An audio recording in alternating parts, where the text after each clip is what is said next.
It's a story with the headline so shocking and sad, you have to read it twice to believe what police are alleging. This 7-year-old boy is dead. He allegedly weighed 255 pounds. Now his parents are charged with murder after the boy was found unresponsive in their home. For a 7-year-old male, 7, not breathing, sounds like they're getting CPR started. A 7-year-old weighing 255 pounds is already hard to understand. But the weight isn't even the detail that disturbed me the most. According to investigators, he had not seen a doctor in 2 years. And on the morning he died, his mother got up to set up medical care for the family dog. Remember that, because this stops being a story about calories really quickly. It's a story with the headline so shocking and sad, you have to read it twice to believe what police are alleging. This 7-year-old boy is dead. He allegedly weighed 255 pounds. Now his parents are charged with murder after the boy was found unresponsive in their home. For a 7-year-old male, 7, not breathing, sounds like they're getting CPR started. I have the new 255 pounds. Let's face it, that is a weight that's considered heavy by adult standards. But a 7-year-old, you just continue to ask yourself, how is that even possible? The average weight, by the way, for a 7-year-old boy, it should be between 50 and 55 pounds. 7-year-old Casper O'Brien, though, should be known for so much more than just the way that he died and his weight at the time that he died, which has made this such a national story. That is the question everybody is going to ask. How does a 7-year-old reach 255 pounds? I'm 28 years old and I've never been more than 200 pounds in my life. The bigger question is, how does his condition worsen and worsen over years and no adult, tended to him and tried to get him some medical care? Huh? He was 7 years old. So he wasn't buying the food. He wasn't scheduling appointments. He had no control over whether he went to school or not. He had no control over what happened inside the house. So none of the responsibility is on the 7-year-old. There's no question that 7-year-old Casper faced a lot of challenges in his life from the moment he was born. He was diagnosed with autism, his family says, and they also say that he was nonverbal. But his obituary, and this is important, it says that Casper was a bright, loving young boy whose joyful spirit touched everyone around him. I'm glad they included that detail about Casper, because God forbid Casper is remembered as the 255-pound child. That's just sad. He was nonverbal, which just shows you how dependent he was on his parents to be there for him. And they just dropped the ball. He was dependent on the adults around him to track his health, to make sure he was okay, for them to speak for him when he couldn't speak for himself. But then 15 minutes later, she went to check on him and he was no longer breathing, so she called 911. One of the first officers who entered the home writes, quote, "I observed extreme hoarding conditions. There was trash on the floor throughout the residence. It was so extreme, I could not tell if there was carpet or wood floor." In the summary of one statement by an officer, they write, quote, "The residence was overwhelmingly cluttered and unsanitary with large amounts of trash and poop throughout, which emitted an overbearing and foul odor. Furthermore, there were abundant insects throughout the entirety of the residence." This is the first major red flag. Police are describing feces, trash, like insects, all in the home, and they can't even find a little bit of open space to work inside the home. That is disgusting. That is filthy. That is disgusting. We are disgusted. This is a disgusting story. No child should have to live like that. Your health is not just about what you eat. Your environment determines your health too. Your environment determines, it affects your hygiene, your movement, your sleep. And Casper depended on that environment. And look where he ended up. Jessica told investigators that Casper was mobile, but she also said he spent 12 hours a day in his bed. So let's face it, he was bedridden for most of the day. His mother told police that Casper's diet consisted of a daily large bag of potato chips, a large French fry, carbonated sugar water that's called ice, and apple juice. Jessica O'Brien also said that all Casper wanted to do was eat because of an undiagnosed eating disorder. You see that sentence right there? That sentence bothers me. All he wanted to do was eat. He was 7 years old. He was 7 years old. He was not in control. He was not in control. Like, saying all he wanted to do was eat is making it seem as if he was the one making the decisions and he was the one in charge. He was not. He was not in charge. They fed him potato chips. Saying Casper had an undiagnosed eating disorder is not an excuse that can just end the conversation. No. Having an eating disorder is a reason to seek professional help. That's a reason she should have taken her child to the pediatrician to get checked up on. Like, if a nonverbal child is having trouble regulating his eating, don't you think that's a sign to get him some help? Rapidly gaining weight. And the young man is spending half of the 12 hours a day in bed. Rapidly gaining weight. Over 150 pounds in 2 years. Hello. Like, that's an issue far beyond counting macros or calorie deficit. That's a medical emergency. That's a pediatric medical emergency. That is not normal behavior. Medical records cited that Casper, in February of 2024, weighed 104 pounds. And he was recommended to see a pediatric endocrinologist. And the follow-up never happened. When Casper died in November 2025, he was 255 pounds. So over 151 pounds was gained in just 21 months. That is not a small change that nobody notices. It's too big of a change to not be noticed. You can't say you didn't notice it. 151 pounds in 21 months?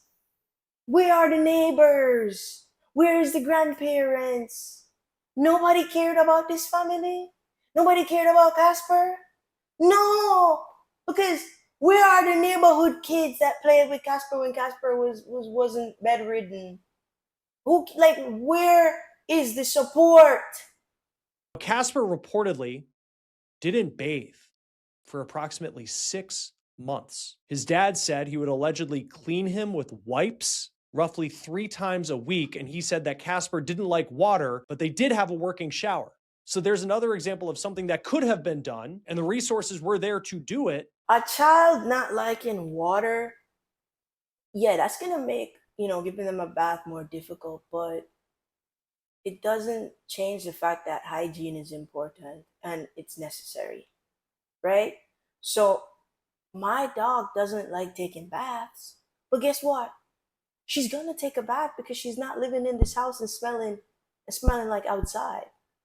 So it's no excuse to say Casper didn't like showering or he didn't like baths or he didn't like water. That's just not gonna cut it. Parents of children with sensory needs may need additional support. They may need guidance. They may need some professional help. But, just saying he did not like it cannot, that doesn't make it optional. That cannot be the final answer for 6 months. Especially when police later described sores, rashes, and possible infections on his body from not being cleaned properly. What? He didn't like water is not an excuse for that? And now we get to the contradiction I mentioned at the beginning. Noticed in the narrative that's been laid out by police, and it's that Jessica O'Brien told them that one of the family dogs had a stroke the night before Casper died, and she got up that morning to make a vet appointment. Think about that. Her dog allegedly has a health issue. So the first thing she does, call the doctor for that dog, and yet her son hadn't seen a doctor in roughly 2 years. Police say she didn't even know who Casper's pediatrician was. This was a boy who had serious medical issues. Jessica and her husband, though, apparently they went to the doctor plenty. Court records state that Jessica said that she and Damien would go to the doctor regularly, and her most recent appointment was the month before her son died. Taking a dog to the vet that's not well is the correct thing to do. But where was this urgency for Casper? Where was the concern for Casper? The concern for Casper was far too little. Like, how do you're so concerned about the dog that you're setting up an appointment for the dog, but you're not concerned about a 7-year-old that's gaining weight at a rate that is so fast. It is concerning. It's alarming. It's bizarre. It's dangerous. Like, where was the urgency? How can you have urgency for the dog but not the child? The child that is nonverbal, that's like bedridden, that is dependent on you as the parent to help them. How do you do that? How do you care about a dog more than a human? But like that is just not right. That's American as hell. That's American as hell. Because point me to another country that cares about dogs more than human beings. That's just American as hell. This story screams Americana. This is sad. On top of that, she says that Damien's job, which was working in IT, it came with good health benefits with a copay of just $20. Now, when asked why she did not take her nonverbal autistic son to a doctor, police say inconvenience was the reason. She didn't like the fact that she would have to go and wait in a waiting room for a long time, then see a doctor, and then after 5 minutes, the doctor would say her son was okay. She also told police that she had a distrust of doctors because she claimed she was sexually assaulted. Waiting rooms are inconvenient. Sitting at the doctor's office for hours is annoying. I understand that. But when your child is sick, you do it anyway. You have to do it anyway. It doesn't matter. You do it anyway. You know, like we're talking about a child who gained 151 pounds in 2 years. Inconvenience is not the final answer. It doesn't matter. There's no excuse. There is no excuse. It's inconvenient to wait at the doctor's office. Like, what? That's not an excuse. And according to investigators, the parents had access to care. They had insurance. They had employment. And they took care of their own medical concerns. But they didn't do the same for the child. So it's not about them not having access or the system prevented them from having access to healthcare. No! They had access to healthcare, but they just didn't take care of the kid. They did not. They just neglected the child. The allegation is that Casper was never taken to get medical help, even though they had access. That's the allegation that's being made against them. Like, who? Why?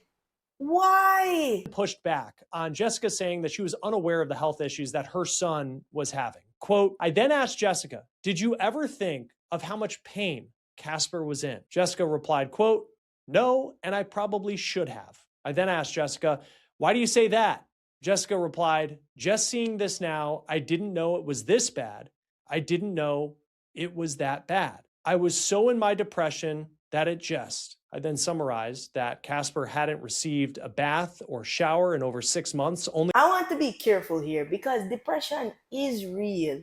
And, you know, caregiver burnout is real, right? And those things can explain how an adult can stop functioning. I get that. Burnout is real. But it's not an excuse for neglecting the child's needs. The child still needed care, and they failed to deliver on that care. When your mental health gets to a point where your child is not being bathed, they're not being fed correctly, they're not being sent to school, Their environment is disgusting and dirty. Somebody outside the home has to be notified. Friend, family, church. Where is the social support?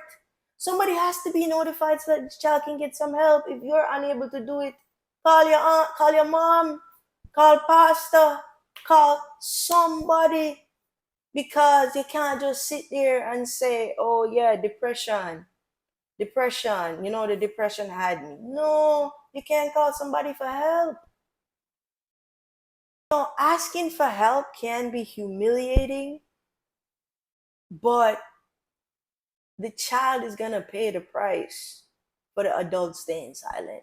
She allegedly admitted that financially, they were in good shape because Damien makes decent money and they both get prescription drugs to help control their diabetes. So you're seeing their conditions are being handled inside the home, but allegedly their son, who weighed 255 pounds at the age of 7, who is autistic and nonverbal, he did not get medical care, according to police. Casper also did not go to school, so he was out of the view of adults who may have been able to help before it was too late.